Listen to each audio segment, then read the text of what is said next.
Now that we've talked about our properties of exponents, we're ready now to discuss working with objects known as polynomials. Working with objects known as polynomials. Now, we're going to very shortly discuss what a polynomial is, but first I want to kind of build up to it. So, what I want to do is take a number like 54,283, and I want to write that in its expanded form. I want to write that into its expanded form.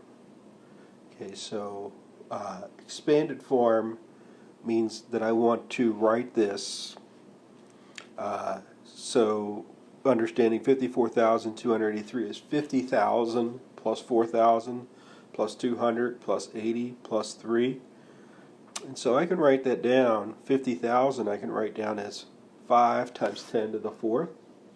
Right, 5 times 10,000 would be 50,000, plus 4 times 10 to the 3rd, plus 2 times 10 squared, plus 8 times 10, plus 3 times 1.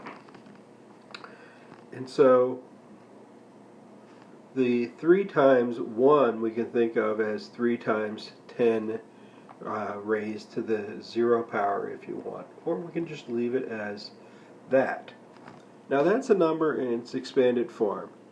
And then we ask this question: what if we go into that expression up above in an expanded form, and instead of having everything be based around the number 10 like it is here, what if we replace the 10 with a variable?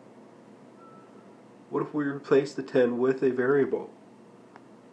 So then we would get 5x to the 4th plus 4x to the 3rd plus 2x squared plus 8x plus 3. This thing is called a polynomial. This thing here is called a polynomial. And so this is just one demonstration of where this idea of a polynomial can come about. Now, a couple of little things here. This is not where polynomials originally came from. Okay, this is a modern way. This is a modern way of explaining them. Polynomials originally came about. The idea of a polynomial originally came about in terms of things like area and volume problems.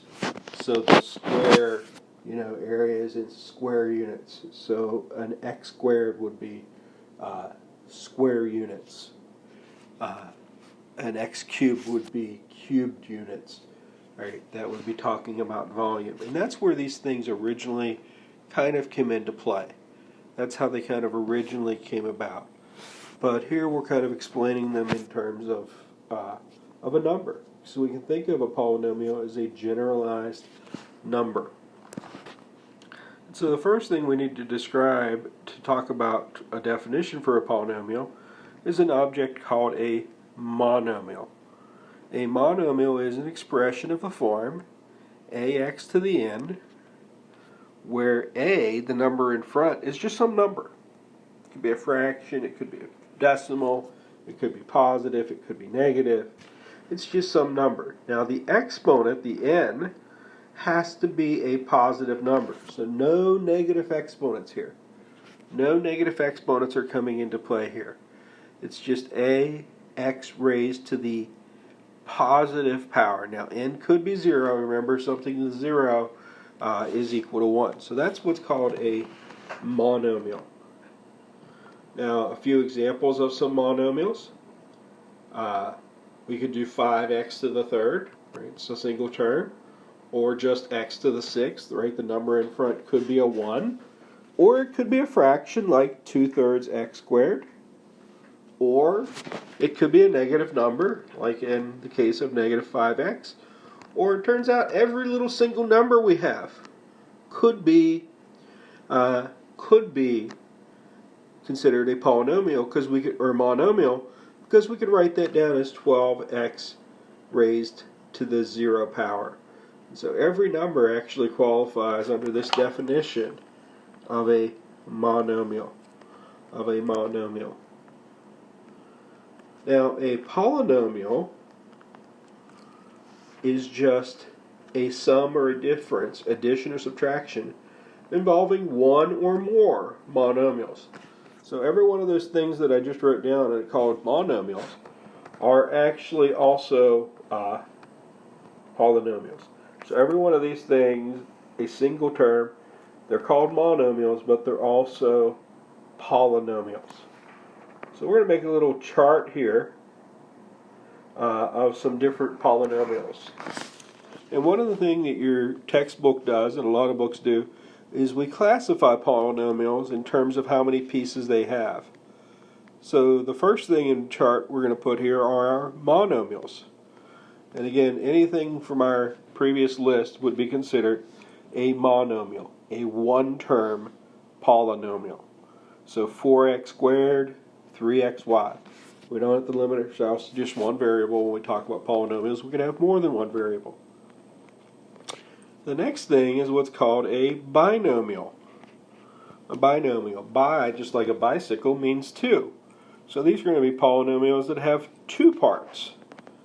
So like 3x squared plus 5x, right? They're being added. Or 2xy minus 7. Binomials have two terms. Two terms. And then we have what are called trinomials. Tri, like a tricycle, means three, and that's exactly what they have.